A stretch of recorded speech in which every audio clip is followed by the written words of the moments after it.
Salut à tous, bienvenue sur Haïti Justice TV, un site au service du droit haïtien. Alors que l'exécutif ne se préoccupe plus de la mise en place des institutions créées par le Code pénal et le nouveau Code de procédure pénale, des étudiants en droit et des membres de la société civile se sont donnés pour mission de raviver la flamme en commençant par une radiographie de la nouvelle législation pénale haïtienne qui entrera peut-être en application en juin 2024.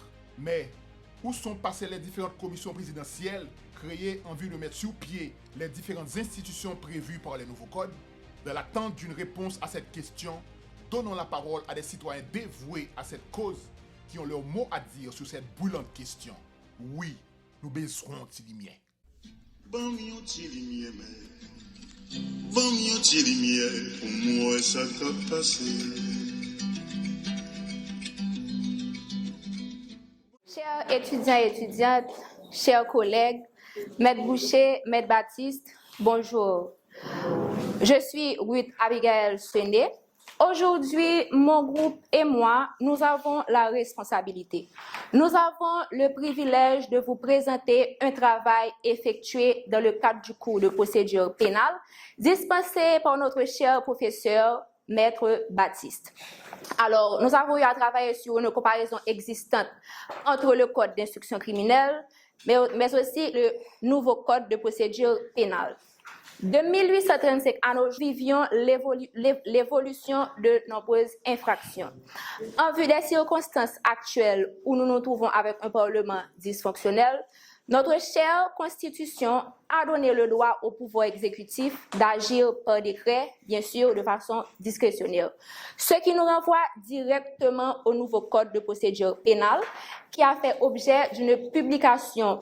En effet, c'est avec un grand plaisir, comme je l'ai dit tantôt, qu'on aura à vous faire une comparaison existante des juridictions d'instruction du code d'instruction criminelle et du nouveau code de procédure pénale. Que sont les juridictions d'instruction? Les juridictions d'instruction sont celles qui sont chargées d'une part de constater l'existence d'une infraction, mais aussi des charges retenues contre la personne qui nécessitera un jugement d'une juridiction compétente. Ainsi, nous aurons à décortiquer pour vous, dans un premier temps, le juge d'instruction en sa juridiction du premier degré.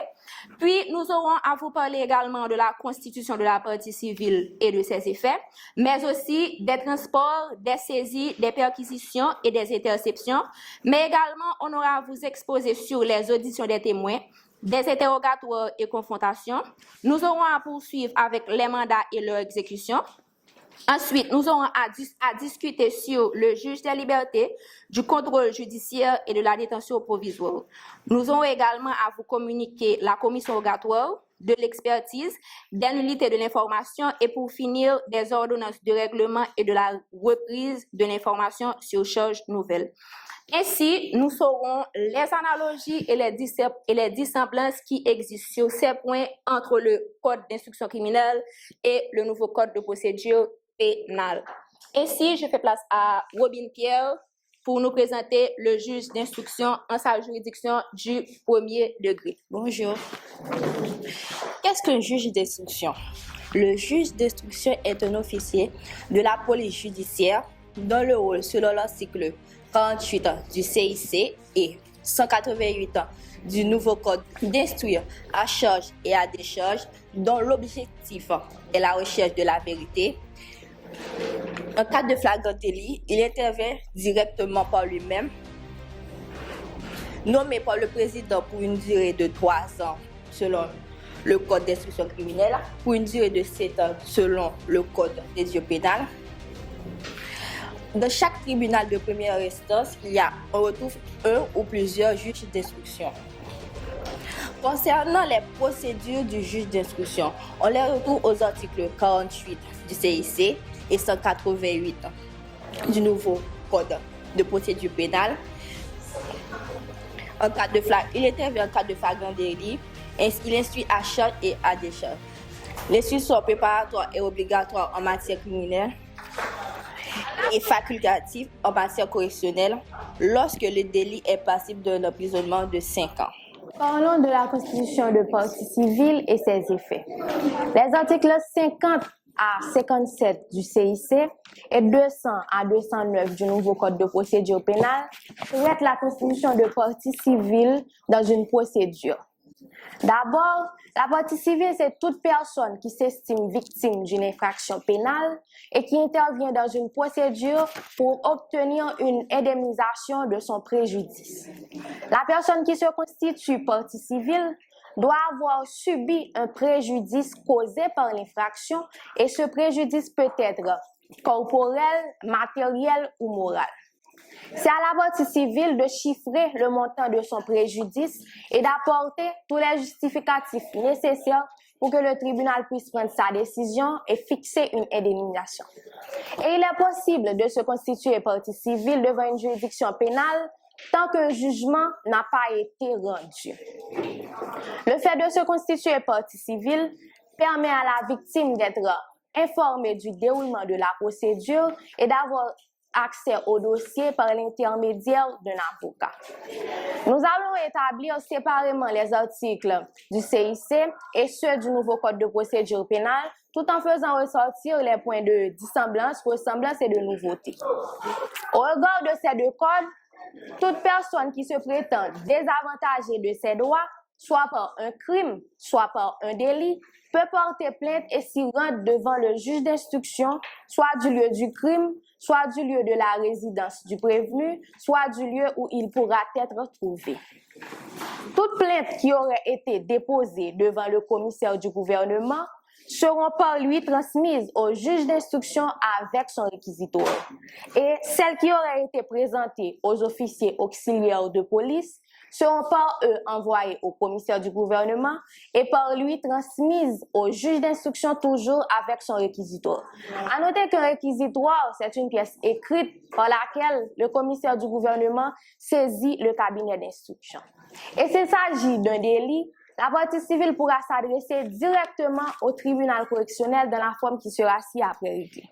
Les dispositions de l'article 21 concernant les dénonciations seront communes aux plaintes, d'où les plaintes seront rédigées par les plaignants ou par leur fondé de procuration spéciale ou par le commissaire du gouvernement s'il en est requis. Elles seront toujours signées à chaque feuillet par le commissaire du gouvernement et par les plaignants ou par leur fondé de pouvoir. Si les plaignants ou leur fondé de pouvoir ne savent ou ne veulent pas signer, il en sera fait mention. Et la procuration demeurera toujours annexée à la plainte et le plaignant pourra se faire délivrer, mais à ses frais, une copie de sa plainte. Les plaignants pourront se constituer partie civile en tout état de cause jusqu'à la clôture des débats. Et toute partie civile qui ne demeurera pas dans la commune où se fait l'instruction sera tenue d'y élire par acte passé au greffe du tribunal et à défaut d'élection de domicile par la partie civile, elle ne pourra opposer le défaut de signification contre les actes qui auraient dû lui être signifiés au terme de la loi. Dans le cas où le juge d'instruction ne serait ni celui du lieu du crime ou délit, ni celui de la résidence du prévenu, ni celui où il pourra être trouvé, il renverra la plainte au commissaire du gouvernement qui pourrait en connaître. Et le juge d'instruction compétent pour connaître de la plainte en ordonnera la communication au commissaire du gouvernement pour être par lui requis ce qu'il appartiendra. Et comparativement au nouveau code de procédure pénale, le juge d'instruction ordonne communication de la plainte au procureur de la République pour être par lui requis ce qu'il appartiendra. Et le réquisitoire peut être pris contre personne dénommée ou non dénommée. Et contre personne dénommée, c'est-à-dire que la plainte peut constituer la victime individuellement. Contre personne non dénommée, c'est que la plainte peut constituer des ayants droit qui ont subi un quelconque préjudice. La constitution de partie civile peut se faire à tout moment de l'instruction, soit par déclaration formelle ou des conclusions en dommages et intérêts. Et le désistement après le jugement n'est pas valable, même lorsqu'il intervient dans les 24 heures de la déclaration de partie civile. La constitution de partie civile peut être contestée par le procureur de la République ou par une partie. Et en cas de contestation ou s'il déclare d'office irrecevable la constitution de partie civile, le juge statue par ordonnance motivée après communication du dossier au procureur de la République et cette ordonnance est susceptible d'appel. C'est-à-dire, si la partie civile n'est pas satisfaite de l'ordonnance du juge d'instruction, elle peut faire appel pour contester la décision du juge. Et toute partie civile doit indiquer au juge d'instruction son adresse personnelle et doit signaler au juge par nouvelle déclaration ou par lettre avec accusé de réception ou par voie d'huissier tout changement concernant l'adresse précédente. Sinon, la partie civile ne pourra, à défaut de notification des actes qui auraient dû lui être notifiés au terme de la loi. Maintenant, parlons des nouveautés établies dans le nouveau Code de procédure pénale, articles 202, 203, 207 et suivants. Lorsque la plainte n'est pas suffisamment motivée ou prouvée par les pièces, le procureur de la République, avant de prendre ses réquisitions, et s'il n'y a pas été procédé d'office par le juge d'instruction, peut demander à ce juge d'entendre la partie civile et, le cas échéant, de l'inviter à produire toute pièce utile pour appuyer à sa plainte. Le procureur de la République peut saisir le juge d'instruction de réquisition non informée, c'est-à-dire quand les faits racontés ne démontrent aucune qualification d'infraction pénale, alors il n'y a pas lieu de poursuivre. Dans le cas où le juge passe outre, il doit statuer par ordonnance motivée. Et lorsque le juge rend une ordonnance de refus d'informer, il peut faire application des articles 367 et 368. S'il considère que la partie civile a été abusive ou dilatoire à travers sa plainte, il peut prononcer contre cette partie civile une amende civile dont le montant ne dépassant pas 50 000 goudes. Et cette déclaration ne peut intervenir dans un délai de 20 jours. Et en matière criminelle, ou lorsqu'il s'agit d'un délit contre les personnes prévues par le livre 2 du Code pénal, soit que ces personnes ont été victimes d'un viol ou d'une torture, ou contre les biens prévus par le livre 3 de ce même code, soit de détournement, soit de vol. Et si ces personnes ont subi un dommage causé par ces infractions-là, le juge d'instruction a pour devoir d'aviser tous les 6 mois à la partie civile de l'état de l'avancement de l'information. Et le juge d'instruction peut décider que la partie civile est assimilée au témoin en ce qui concerne le paiement des indemnités. Maintenant, nous allons aborder les notions de transport, de perquisition, de saisie et interception. Étant donné qu'on ne peut pas mettre la charrue avant les bœufs, commençons par la définition de ces notions. Ce sont des mesures d'enquête qui consistent à rechercher des preuves de toutes sortes dans un lieu privé ou public. En outre, le juge d'instruction peut se transporter, effectuer des perquisitions et saisies. Le Code d'instruction criminelle aborde cette question en ses articles 49 et 76 sous 2 aspects. Le transport du juge d'instruction au sein et en dehors de sa juridiction. Celui-ci peut se transporter sur tous les lieux. Il sera toujours accompagné du commissaire du gouvernement et aussi assisté du greffier du tribunal. Et si les objets ou effets se trouvent hors de sa juridiction, il doit requérir par commission rogatoire le juge d'instruction au sein ou bien dans le ressort duquel se trouvent ces objets-là. D'autre part, le nouveau Code de procédure pénale accorde de nouvelles compétences au juge d'instruction en ses articles 210 à 212. Bien entendu, ce sont les nouveautés relevées. Celui-ci peut se transporter sur tous les lieux. L'accompagnement du procureur de la République est facultatif. En plus, ce nouveau Code de procédure pénale va au-delà.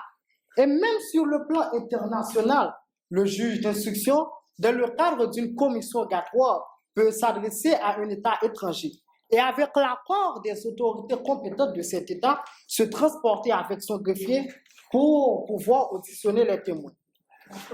Il doit donner préalablement avis au procureur de la République près du tribunal de première instance. En effet, le juge d'instruction peut effectuer des perquisitions au domicile de la personne mise en examen. Cependant, il y a une procédure, il y a une formalité. Donc, ce nouveau Code de procédure pénale traite de manière spécifique les formalités ou caractères des perquisitions en ses articles 214, 215, 217, 220 et aussi les articles 130 à 138. En évoquant ces nouveautés se trouvant dans le nouveau Code de procédure pénale, cela nous renvoie à parler, premièrement, du secret des perquisitions. Toute personne non autorisée par la loi ayant pris connaissance de toute communication sans l'autorisation de la personne mise en examen ou du signataire ou destinataire d'un document provenant d'une perquisition est passible d'un emprisonnement de 1 an à 2 ans et d'une amende de 30 000 gouttes à 50 000 gouttes ou de l'une de ces peines. Également, de l'heure des perquisitions. Les perquisitions ou visites domiciliaires ne peuvent avoir lieu que de 6 heures du matin à 6 heures du soir. Et enfin, le respect du professionnel et les droits de défense, étant donné que la défense est un droit sacré. Cela nous renvoie à parler des perquisitions effectuées dans le cabinet ou domicile d'un avocat, dans les locaux d'une entreprise de presse ou de communication audiovisuelle, dans le cabinet d'un médecin ou dans l'étude d'un notaire. Ces perquisitions ne peuvent être effectuées que par un magistrat et en présence de la personne qui est responsable de l'ordre ou de l'organisation professionnelle à laquelle cette personne est intéressée appartient. Par ailleurs, si la perquisition a lieu dans un domicile autre que celui de la personne mise en examen, cette personne doit y assister. Dans le cas contraire, c'est-à-dire en cas d'absence ou refus d'y assister, cette dernière a lieu en présence de 2 de ses parents ou alliés présents, à défaut de témoins. De plus, la pénétration des technologies dans la vie quotidienne des Haïtiens, couplée par la multiplication des services électroniques, ont favorisé la montée des cas de victimisation, des crimes informatiques. D'où la nécessité pour ce nouveau code de procédure pénale de faire lumière sur la saisie des données informatiques. En ces articles 216-217, le juge d'instruction procède à la saisie des données informatiques nécessaires à la manifestation de la vérité, en plaçant sous la main de la justice soit le support physique, soit une copie réalisée en présence des personnes qui assistent à la perquisition. Depuis des années, malgré les initiatives et les efforts, Haïti reste toujours à la traîne dans le secteur des technologies de l'information. Et pourtant, de nouvelles dispositions à partir du nouveau code de procédure pénale mettent l'accent sur la voie des télécommunications. En ces articles 225 à 231. En matière criminelle et si en matière correctionnelle, la peine encourue est égale ou supérieure à 5 ans d'emprisonnement, le juge d'instruction peut prescrire l'interception, l'enregistrement et la transcription de correspondances émises par la voie des télécommunications. Cette décision d'interception est écrite et n'a pas de caractère juridictionnel et n'est susceptible d'aucun recours. En ce qui a trait à l'audition des témoins, il faut dire que les fonctions du juge d'instruction et celles du juge de paix présentent certaines similitudes par rapport aux dispositions des articles 11 et 12 du Code d'instruction criminelle. Cependant, malgré cette similitude, il y a une différence dans les deux formes d'instruction. Les fonctions du juge d'instruction présentent principalement le droit de recevoir des plaintes, le droit de citer et d'entendre des témoins, le droit de recueillir des informations et d'émettre des ordonnances, ainsi que le devoir de rapporter au tribunal de faire des rapports au tribunal dont il est membre. Dans cette section, nous allons davantage nous concentrer sur la fonction du juge d'instruction en ce qui a trait à l'audition des témoins. Pour commencer, il y a la nécessité d'une citation. Dans le Code d'instruction criminelle, il est dit que le juge d'instruction peut citer un témoin à comparaître par devant lui, soit par voie d'huissier, soit par agent de la force publique ou encore sur requête du commissaire du gouvernement. Également, en opposition, on retrouve dans le nouveau code de procédure pénale que le juge d'instruction peut citer un témoin à comparaître devant lui, soit par voie d'huissier, soit par agent de la force publique ou encore sur requête du procureur de la République ou encore soit par lettre avec accusé de réception. Il y a des conditions dans lesquelles il faut faire l'audition des témoins. Déjà, le témoin dans le Code d'instruction criminelle, Les témoins seront interrogés par le juge d'instruction qui sera assisté de son greffier ainsi que qui sera assisté de son greffier en l'absence des prévenus. C'est-à-dire le prévenu ou les prévenus ne seront pas là lors de l'audition du témoin. Les dépositions seront enregistrées. Le témoin aura à faire une déclaration solennelle, c'est-à-dire il dira qu'il est conscient de son obligation de dire la vérité. Ainsi, les dépositions seront signées par le juge d'instruction, le greffier et le témoin. Si le témoin ne veut pas ou ne peut pas signer, il en sera fait mention dans le procès verbal. À noter que le cahier de déposition est signé page par page. En opposition dans le nouveau code de procédure pénale, il est dit que le témoin sera auditionné par le juge d'instruction qui sera assisté de son greffier, ainsi que, en l'absence des prévenus, sauf lors des confrontations, il pourra être également il pourra être auditionné en présence d'un interprète qualifié. Si le témoin est un malentendant, si ce dernier sait lire et écrire, le juge d'instruction lui communiquera par écrit et il en sera fait mention dans le procès verbal. Les témoins feront une déclaration solennelle, ils prêteront aussi serment, ils pourront prêter serment avec les textes sacrés de leur foi. Comme dans le code d'instruction criminelle, le cahier de déposition sera signé page par page. Dans le cadre des auditions des témoins mineurs, il est dit dans le code d'instruction criminelle que les témoins que les enfants, qu'ils soient filles ou garçons âgés de moins de 15 ans, ne prêtent pas serment. Les mineurs de moins de 15 ans ne prêtent pas serment. Ils feront une déclaration solennelle. Dans le nouveau code de procédure pénale, il est dit que ce sont les enfants de moins de 16 ans qui ne prêtent pas serment. Ils feront une déclaration solennelle également, mais le tribunal peut décider de dire si l'enfant doit prêter serment ou non. Ça va dépendre si le tribunal juge que l'enfant comprenne le serment ou non. Si l'enfant comprend le serment, il prêtera serment. Sinon, l'enfant ne prêtera pas serment. L'enfant sera entendu même s'il ne comprend pas le serment, si cet enfant comprend son obligation de dire la vérité. Dans le cadre de l'impossibilité de comparution du témoin, dans le code d'instruction criminelle à l'article 10, il est dit que si un témoin ne peut pas comparaître devant le juge d'instruction se déplacera chez lui s'il habite dans la commune. Sinon, le juge d'instruction déléguera par commission rogatoire au juge de paix qui se trouve dans sa région afin qu'il puisse prendre sa déposition. Dans le nouveau code de procédure pénale, les mêmes règles sont disposées à l'article 243. Cependant, il est dit que si le témoin n'était pas dans les possibilités de comparaître devant le juge d'instruction, mais ce dernier n'a pas comparu, les sanctions prévues aux articles 434 et 435 du Code pénal lui seront appliquées. Maintenant, plaçons au témoin assisté. Le témoin assisté est une nouvelle notion intégrée par le législateur du nouveau Code de procédure pénale. Le témoin assisté, c'est un statut intermédiaire qui se situe entre celui de témoin simple et celui d'une personne mise en examen.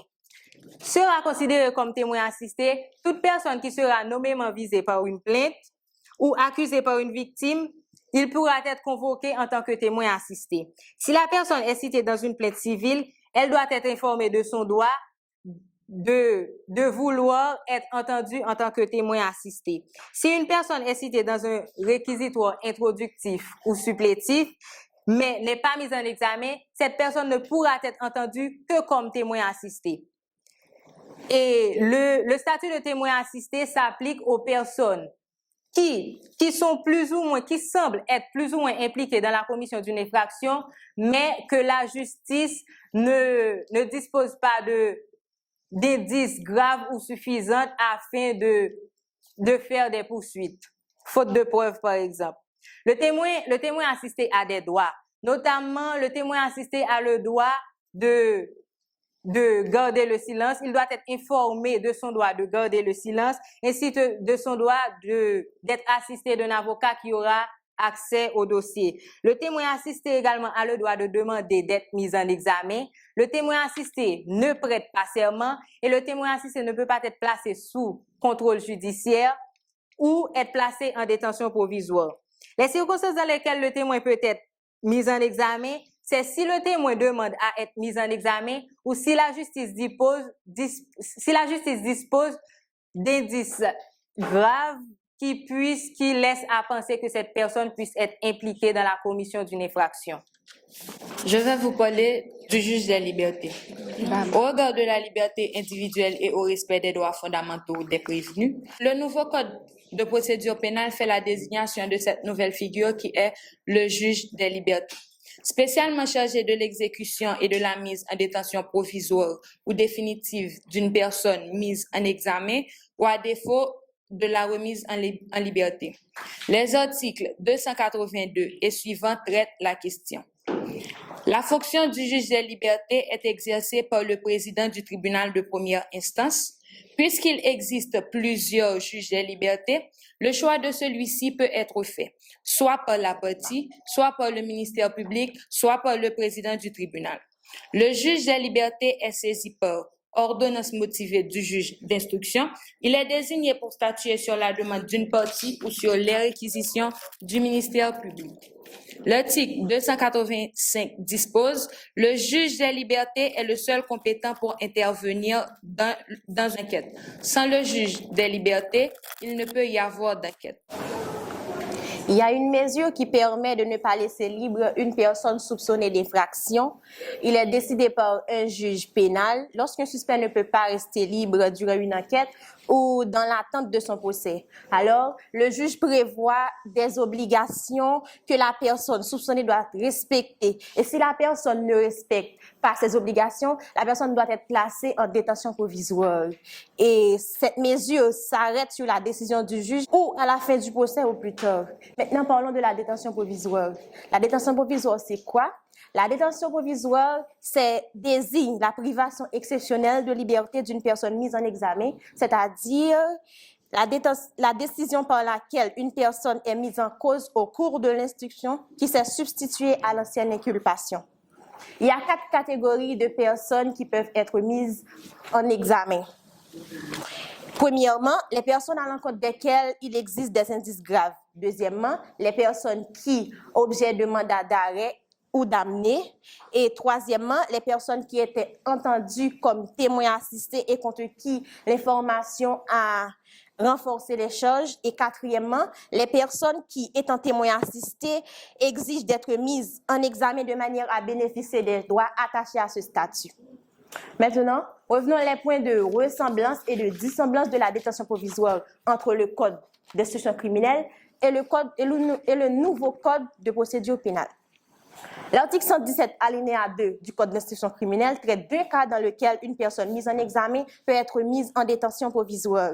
D'autre part, l'article 281 du nouveau Code traite également cette question. Cependant, l'article 281 de renchérir ajoute que la personne mise en examen reste libre, toutefois, en raison des nécessités de l'instruction ou à titre de mesure de sûreté, elle peut être astreinte à une ou plusieurs obligations du contrôle judiciaire et lorsque celle-ci se révèle insuffisante au regard de ses objectifs, elle peut, à titre exceptionnel, être placée en détention provisoire.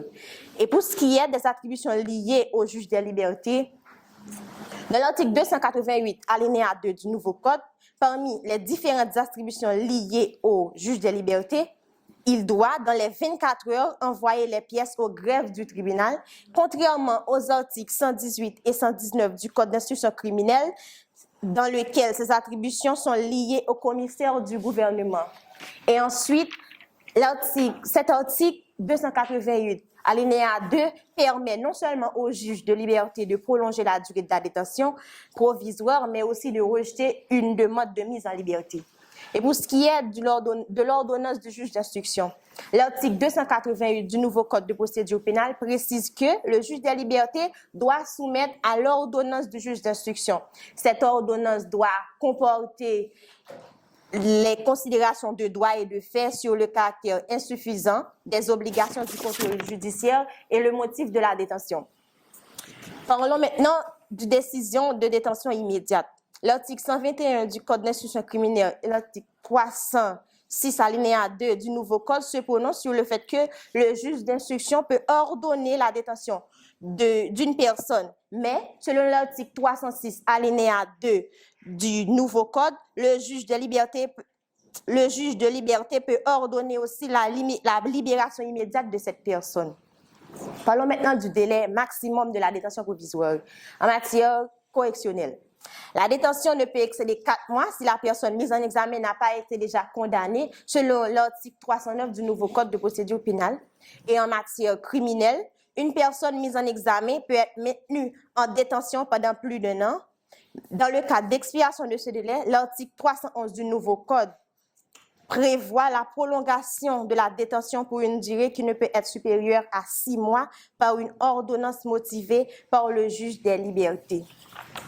Et pour ce qui est de la demande de mise en liberté, la demande de mise en liberté peut être faite en tout état de cause par toute personne prévenue, accusée et en toute période de la procédure selon l'article 317 du nouveau Code de procédure. Maintenant, parlons de la réparation à raison d'une détention. Une personne qui a fait objet d'une détention provisoire, puis a été ensuite reconnue innocente par une décision de non-lieu, de relax ou d'acquittement, cette personne a le droit de demander la réparation intégrale du préjudice moral et matériel qu'a causé cette privation de liberté, voire aussi dommages et intérêts. L'article 290, alinéa 2 du Code d'instruction criminelle traite de la réparation à raison d'une détention provisoire si ce dernier n'est retenu que pour autre cause. Et l'article 326 du nouveau Code pénal met en évidence les fondements de la décision pour qu'il y ait la réparation à raison d'une détention provisoire, ce qu'on ne trouve pas complet dans le Code d'instruction criminelle. Ces fondements sont la reconnaissance de son irresponsabilité, une amnistie postérieure à la mise en détention, la prescription de l'action publique intervenue après la libération de la personne lorsque la personne était détenue en même temps pour autre cause. Je vais vous parler de l'expertise. L'expertise est une mesure ordonnée par le juge d'instruction qui consiste à charger un ou plusieurs techniciens qualifiés d'une mission d'information de nature permettant à rendre une décision. Quand le juge fait appel, le choix est facultatif. Il est là pour éclairer le juge d'instruction lors d'une commission rogatoire. Il peut donner à un médecin légiste une mission bien spécifique, exemple l'autopsie d'un cadavre. Le juge peut décider de désigner n'importe quel technicien dans le domaine. Le juge d'instruction, sous la demande du ministère et des parties, peut ordonner une expertise. Les questions qu'ils veulent poser peuvent être écrites sur la demande. Le juge, estimant ne pas vouloir faire une expertise, est tenu de donner une ordonnance au plus tard de 15 jours. L'expert est choisi parmi les personnes ayant une compétence voulue. La mission de l'expert n'a pas d'autre objet que les questions d'ordre technique. Le juge d'instruction peut vouloir d'autres experts, tout dépend des circonstances. Chaque fois l'expert est commis, il prête serment, fait la déclaration de bien et fidèlement remplir sa mission. Il a un délai fixé où l'expert doit remplir sa mission. Quand l'expert ne respecte pas ce délai, il peut être remplacé immédiatement et doit rendre compte des investigations auxquelles il a déjà procédé. Dans un délai de 48 heures, il doit remettre les objets, les pièces, les documents confiés lors de sa mission. L'expert peut demander de l'aide sur une question échappant à sa spécialité. Le juge peut donner l'autorisation à des personnes spécialement qualifiées sur le domaine. L'expert rédige un rapport qui contient la description, la conclusion de ces opérations. Il est tenu de signer et de mentionner les noms, les qualités des personnes qui l'ont assisté sous contrôle de sa responsabilité. Si l'expert avis ont été formulés par un expert, chacun indique leur opinion au juge d'instruction. Des unités de l'information. En droit, la nullité est définie comme la sanction de l'invalidité d'un acte juridique ou d'une procédure, soit qu'elle résulte de l'absence d'un élément indispensable à son efficacité. Dans le code d'instruction criminelle, en cas de flagrant délit, le juge d'instruction ne fera aucun acte d'instruction et de poursuite, pas avant qu'il n'ait donné connaissance de la procédure au commissaire du gouvernement. On sait bien que le commissaire du gouvernement est le chef de la poursuite pénale et c'est lui qui va faire les réquisitions qu'il jugera nécessaires sans retarder la procédure plus de 3 jours. Mais dans le nouveau code de procédure pénale, le commissaire du gouvernement est remplacé par le procureur de la République et le cabinet d'instruction est remplacé par la chambre de l'instruction. Et cette chambre peut être saisie par le procureur de la République, par les parties ou par les témoins assistés. Article 354 du nouveau code de procédure pénale. À l'article 317 du code d'instruction criminelle, si le jugement émet une peine différente que celle établie par la loi, le jugement sera considéré comme nul et il sera poursuivi par le ministère public et par les parties. Tandis que dans les articles 355 et 356 du nouveau code de procédure pénale, l'inobservation des règlements juridiques entraîne la nullité de ce jugement, c'est-à-dire l'annulation de la procédure. Le jugement ne sera pas poursuivi par le ministère public. Et la partie envers laquelle l'inobservation des règlements juridiques a été méconnue peut décider de se rendre conforme à ces règlements et régulariser la procédure, c'est-à-dire de se rendre conforme à ces règles et renoncer à la procédure. Elle doit être exprès et ne peut être donnée seulement en la présence de l'avocat. Et à l'article 315 du Code d'instruction criminelle, quand il y a violation ou omission de quelques-unes des formalités prescrites, cette violation ou omission donnera lieu sur la poursuite de la partie condamnée ou du ministère public.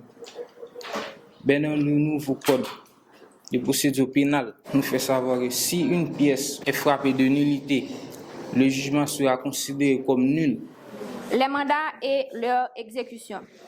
Savez-vous qu'est-ce qu'un mandat?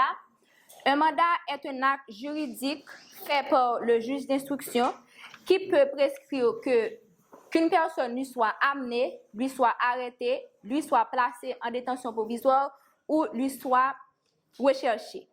Alors, cette définition est tirée des articles 77, 79 et 80 du Code d'instruction criminelle et des articles 263, 264 et suivants du nouveau Code de procédure pénale.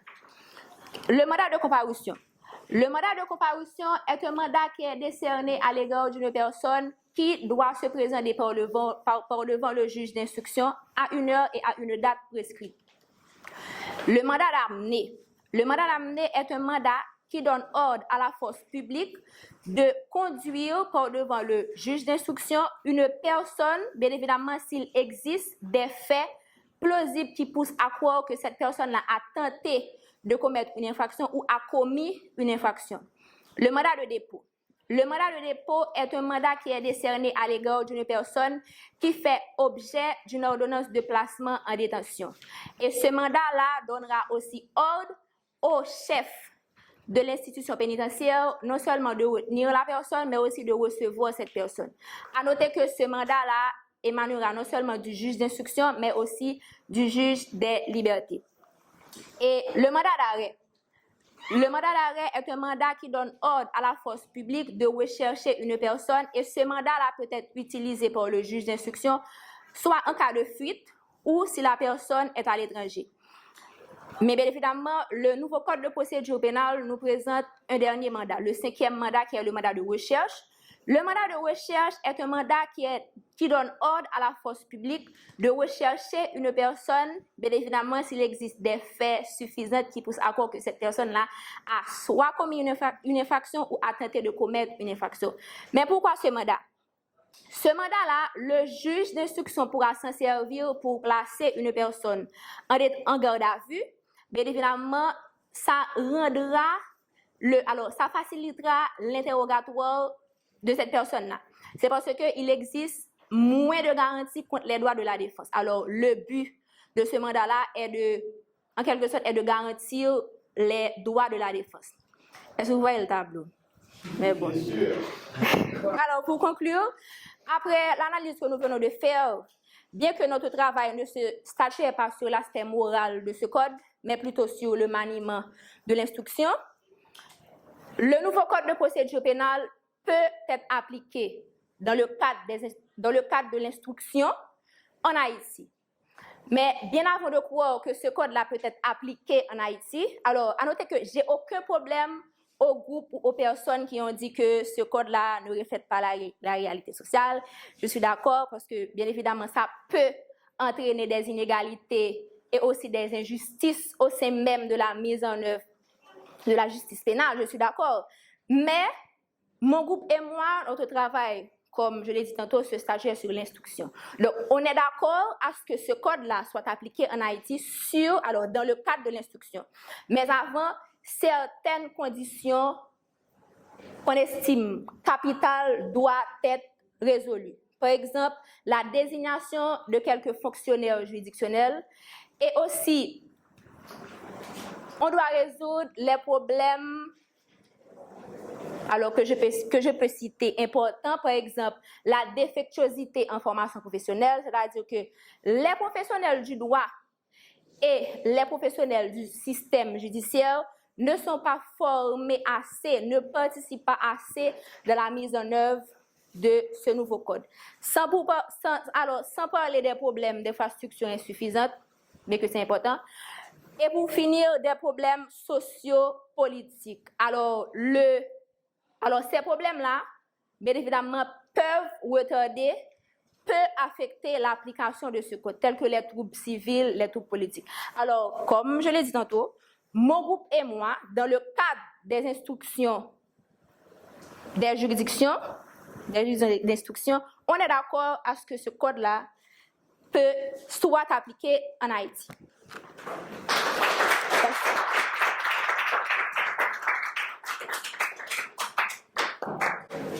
Je remercie chaleureusement le groupe dirigé par Mademoiselle Séné pour la qualité de sa présentation. Et à présent, je vais passer la parole aux étudiants pour poser des questions à chaque membre, si vous voulez, de ce groupe. Je vois que monsieur Charles est là. Et il prépare déjà pour poser des questions. Et vous avez le micro, monsieur Charles. Je tiens à vous féliciter pour la qualité de votre travail. Déjà, ça saute aux yeux que c'est un travail de grande envergure, de titan que vous avez réalisé ensemble. J'ai 2 questions à poser au groupe. La première porte sur une explication qu'a apportée mademoiselle Delinois concernant les dispositions prévues par les articles 434 et 435 du Code pénal. Donc, nous aimerions savoir de quel code pénal s'agit-il.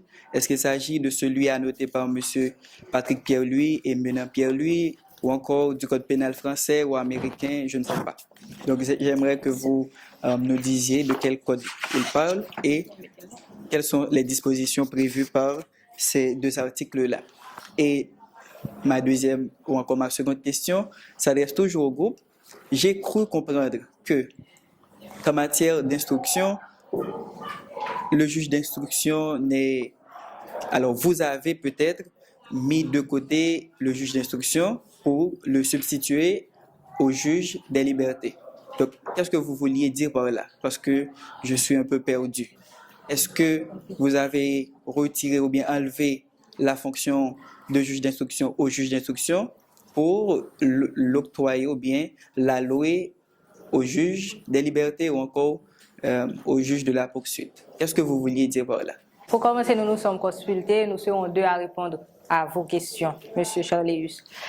Déjà, comme je l'ai dit, lorsqu'une personne n'était pas en impossibilité de comparaître devant le juge d'instruction et que ce dernier n'a quand même pas comparu, il sera puni par les sanctions prévues aux articles 434 et 435 du Code pénal. Je parle du projet de loi du Code pénal. Il est dit que lorsque cette personne n'aurait pas comparé devant le juge d'instruction, il sera puni par une peine allant de 6 mois à 1 an ou d'une amende allant de 10 000 goudes à 25 000 goudes. Le juge des libertés est un terme nouveau dans le nouveau code de procédure pénale.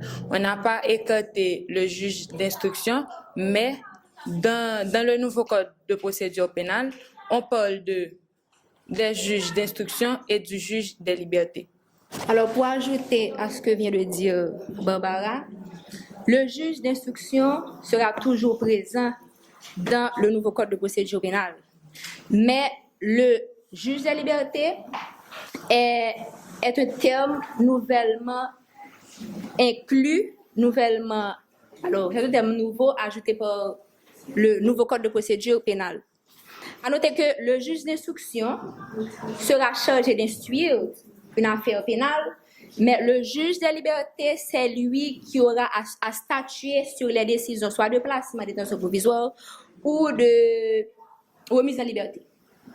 Donc, je vous remercie tout à chacun pour vos interventions. Ma question s'adresse au groupe, bien évidemment, plus précisément dans le cadre de la perquisition dont monsieur avait parlé. J'aimerais savoir, est-ce que le magistrat peut saisir que les documents qui ont été mentionnés dans la décision prescrite? Et merci pour la question, j'apprécie beaucoup. Et je n'ai pas dit que la perquisition est effectuée en présence de magistrats, mais plutôt par un magistrat et en présence de la personne responsable de l'organisation ou de l'ordre professionnel à laquelle cette personne appartient. Maintenant, est-ce que le magistrat peut saisir des documents qui sont mentionnés au domicile ou dans le cabinet d'un avocat? Je n'ai pas compris. Est-ce que le magistrat peut effectuer des perquisitions au domicile? Dans le cadre de la perquisition, oui, au domicile d'un avocat ou dans son cabinet, est-ce que le magistrat peut saisir des documents qui ne font pas partie de la décision prescrite? Non, le magistrat ne peut pas saisir des documents qui ne sont pas mentionnés, disons que, dans la décision. C'est pour cela que le magistrat, disons que, prend une décision écrite, je pourrais dire, indiquant la nature de ou des infractions et les objets portant sur ces perquisitions. C'est pour cela qu'on a parlé des droits de défense, étant donné que la défense est un droit sacré. Tu vois? Donc, le bâtonnier, ou je pourrais dire, ou son délégué, bien entendu, peut s'opposer à une perquisition de documents que le magistrat a l'intention de saisir s'il juge, s'il estime que cette perquisition serait irrégulière. Je pense que vous avez... Merci. C'est bien. Merci. OK, maintenant, je passe la parole à Maître Boucher, Sabine Boucher, qui va poser des questions aux étudiants. Merci. Donc, je félicite le groupe pour le travail qu'il a effectué. Et je vous demande de les applaudir.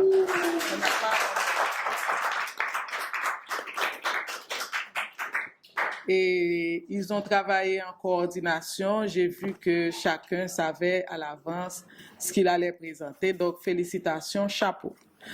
Donc, je ne serai pas longue.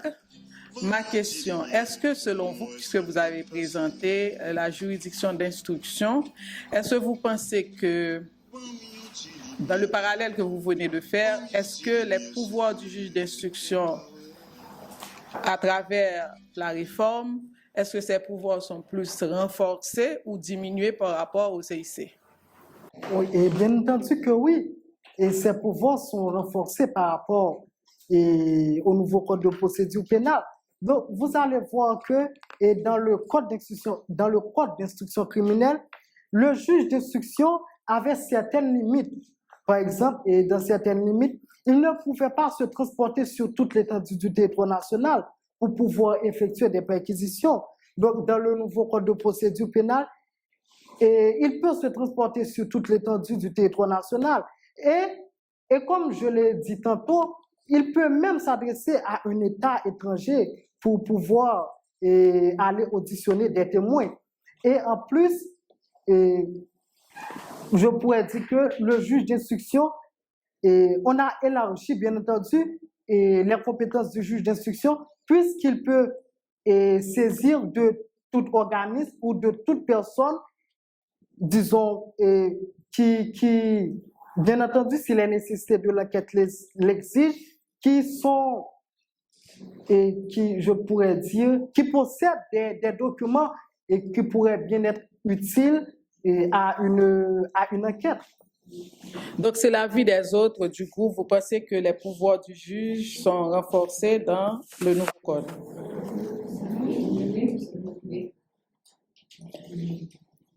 Bon, moi, je pense que non. Je vais vous dire pourquoi. Que moi-même, à mon avis, ces pouvoirs ne sont pas renforcés.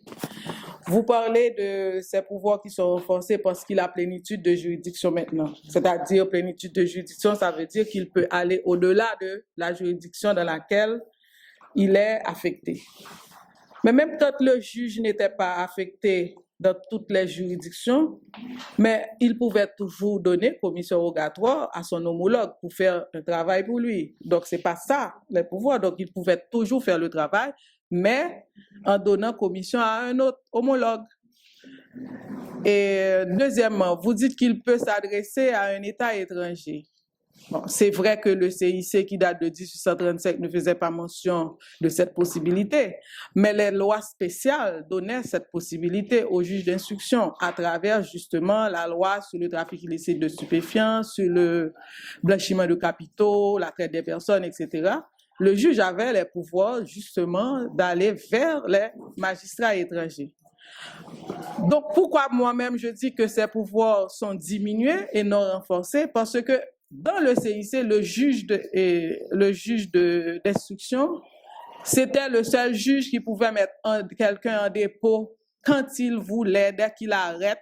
La personne est devant lui, le juge pouvait mettre en dépôt qui il voulait. Il pouvait mettre le mandat d'arrêt quand il voulait contre n'importe quelle personne, et c'est pour cela que Napoléon disait que le juge d'instruction est le personnage le plus puissant de la République. Donc, il avait plein pouvoir. Maintenant, ces pouvoirs sont diminués. Ces pouvoirs sont diminués par rapport justement au juge des libertés. Maintenant, on arrête quelqu'un, le juge d'instruction ne peut pas s'arroger le droit de donner un mandat de dépôt contre cette personne. Donc, ce pouvoir maintenant appartient au juge des libertés. Donc, ces pouvoirs ont diminué et non augmenté. OK?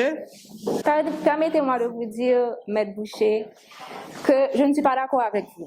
Pour moi, selon l'avis de mon groupe, on croit que le juge d'instruction dans le nouveau code de procédure pénale, son rôle, sa mission est plus élargie.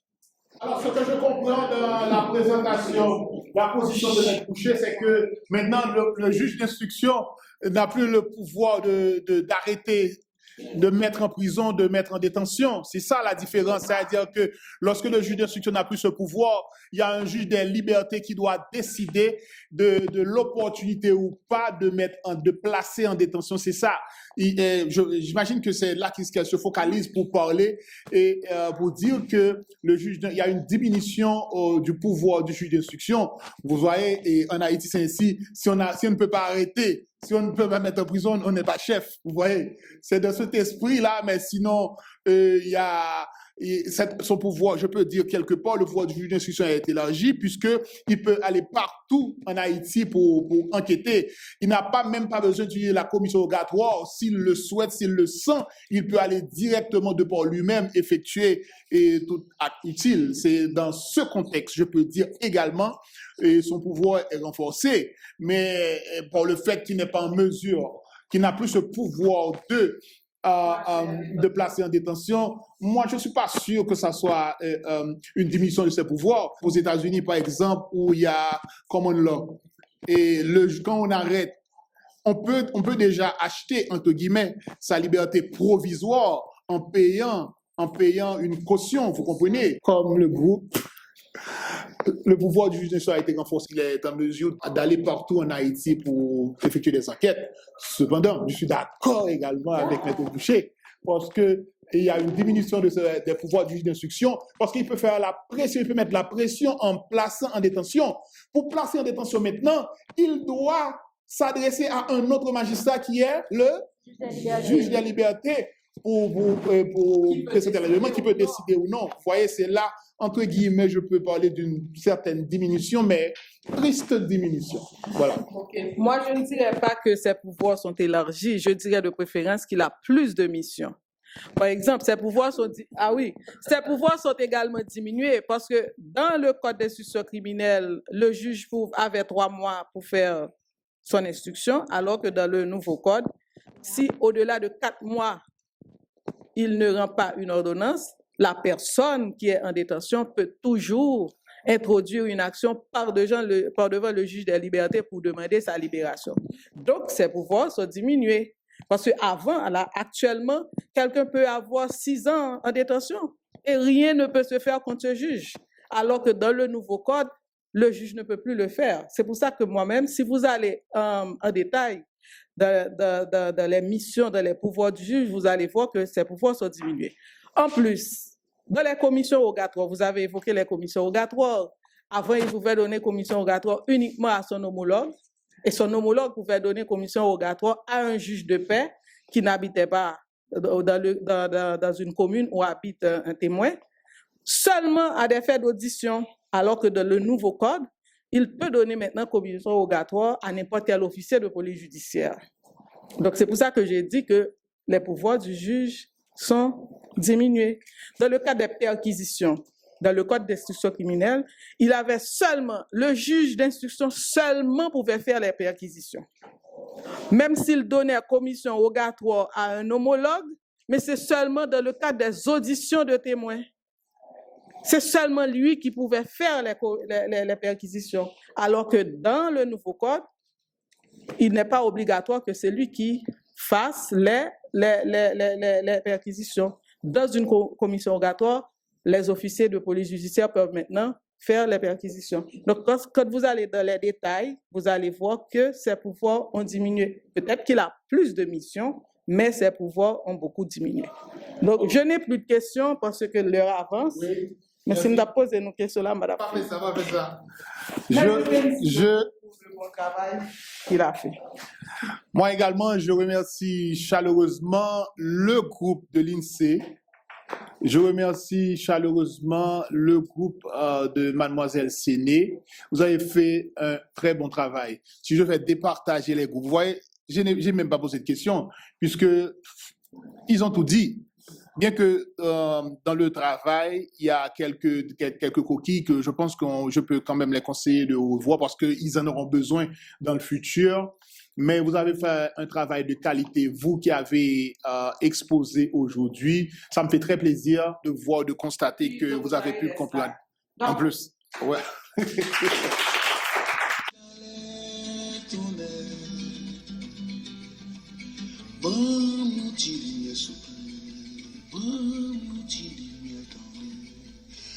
Bon